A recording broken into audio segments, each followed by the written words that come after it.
de argumentación en relación con el voto afirmativo en favor del proyecto, quiero compartir con ustedes unas reflexiones que no pude elaborar adecuadamente en mi participación anterior. El Estado costarricense está maniatado, está paralizado. Aquí tenemos en nuestra Asamblea Legislativa, tenemos diputados y diputadas que se han desempeñado en otros cargos en la función pública.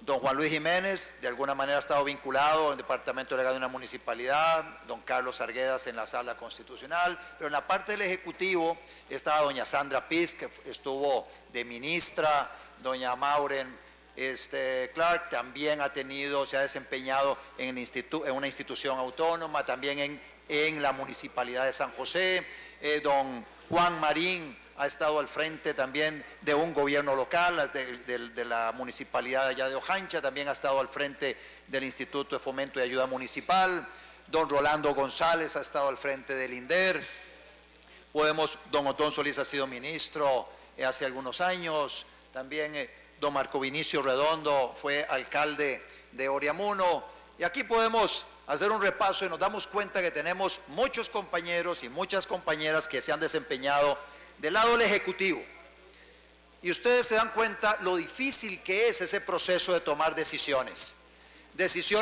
en la parte ejecutiva, porque lamentablemente los incentivos en el sector público y especialmente en la parte ejecutiva están del lado del no. Si un funcionario público en toda la estructura jerárquica de un ministerio, una institución autónoma, una municipalidad, se para en la escoba, dice no, pospone todo, no pasa nada. No hay ninguna sanción contra el burócrata que diga no. Todo lo contrario, si alguien dice sí. Si una persona en la estructura jerárquica de cualquier dependencia gubernamental dice sí, se expone a que alguien no esté de acuerdo con esa decisión y de inmediato caen las denuncias, caen las demandas contra ese funcionario. El problema es que ese funcionario termina a veces en los tribunales de justicia defendiéndose con sus propios recursos. Y entonces eso hace que mucha gente diga, ante ese riesgo, mejor no me arriesgo. Mejor procrastino, pateo la bola, pido informes de auditoría, pido dobles criterios legales, pido informes a Raimundo y a todo el mundo con tal de blindarse de la mejor manera antes de tomar una decisión. Eso es lo que pasa en el Estado costarricense. Los incentivos están hacia el lado de decir no, porque el no le permite al funcionario público garantizarse de que no va a enfrentar ningún problema. De ahí la importancia de encontrar jerarcas para las diferentes instituciones, diferentes ministerios, que se animen a decir sí, a poner la firma a sus decisiones. Y eso no es sencillo porque además, como mencionaba al final del año pasado, a los ministros, por ejemplo, se les paga relativamente mal si lo comparamos con otros jerarcas de los supremos poderes en nuestro país, e inclusive si lo comparamos con presidentes ejecutivos de instituciones autónomas, gerentes de bancos, etcétera. Entonces, ganan relativamente bajo y al mismo tiempo se exponen a que ante cualquier denuncia tienen que utilizar su peculio para defenderse en los tribunales de justicia de cualquier demanda en el ámbito penal. Esa es la realidad que se vive en el Estado costarricense. En esa dirección, hace ya algunos años, impulsé la ley de protección del administrado frente al exceso de trámites, la ley de simplificación de trámites, la ley 8220. Ese proyecto duramos casi 4 años en tramitar en la Asamblea Legislativa y finalmente fue aprobado en abril del año 2002. Pero nuevamente una ley como esa quedó en un gran saludo a la bandera, porque de igual manera los funcionarios no aplican la normativa, las sanciones realmente no se aplican, etcétera. Y así seguimos.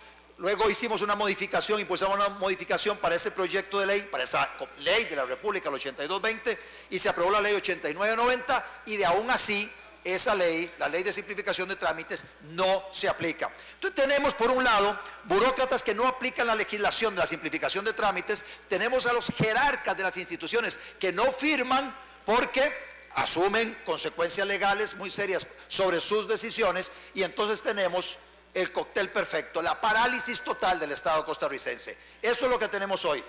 Pero para todavía complicar más el tema, viene la sentencia que les comentaba en mi participación anterior, que nos informa la prensa la semana pasada en contra del ex ministro de Ambiente, don Roberto Dobles.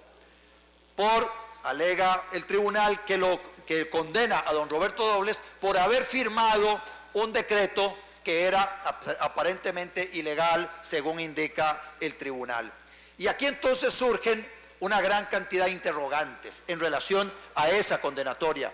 Uno es, no es que los decretos, para que tengan fuerza de decreto, deben ser firmados por el Poder Ejecutivo.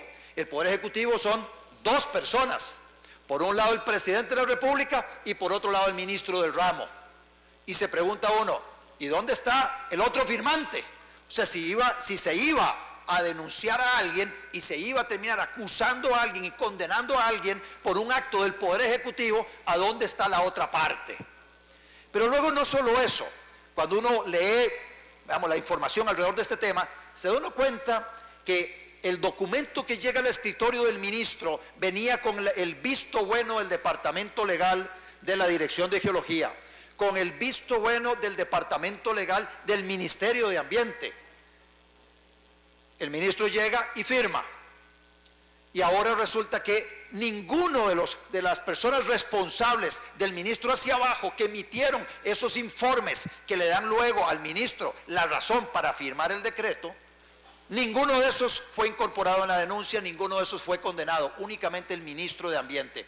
A mí me parece, señorías, que aquí estamos ante un hecho que no podemos pasar por alto. Si ya el Estado costarricense estaba paralizado, ahora con una sentencia como esa, donde condenan a un jerarca por haber firmado un decreto, donde el presidente no lo mete, pero meten al ministro. Vayan a encontrar ustedes a un ministro que firme un decreto. Vayan a encontrarlo. Y esto termina de ponerle candado al Estado costarricense y la parálisis va a ser total. Me parece muy serio lo que está pasando en el Estado costarricense. Me parece muy seria esa sentencia de este tribunal. Sé que la va a apelar el exministro Dobles.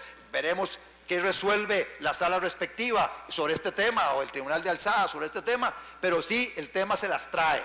Y es algo, y traigo esta colación porque sobre el tema los compañeros de Frente Amplio y creo que también compañero Corella del Partido Acción Ciudadana la semana pasada hicieron participaciones en este pleno, básicamente felicitando a los tribunales de justicia por ese tipo de resolución, por ese tipo de sentencia, pero están dejando pasar o pasando por alto todo esto que les menciona.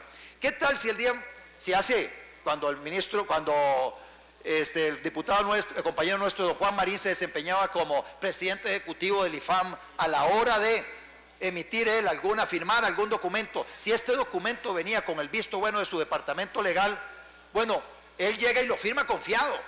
El departamento legal de los diferentes ministerios, instituciones autónomas, de alguna manera le da al jerarca respectivo la tranquilidad de que a la hora de firmar venga con un respaldo que le esté garantizando que no está violentando la ley. Al condenar al ministro Dobles sobre esto, insisto, estamos terminando de ponerle un candado al Estado costarricense y terminando de paralizar la gestión pública, y me preocupa muchísimo. Eso, quería hacer ese comentario para que no dejarlo pasar por alto, porque me parece muy serio lo que está sucediendo.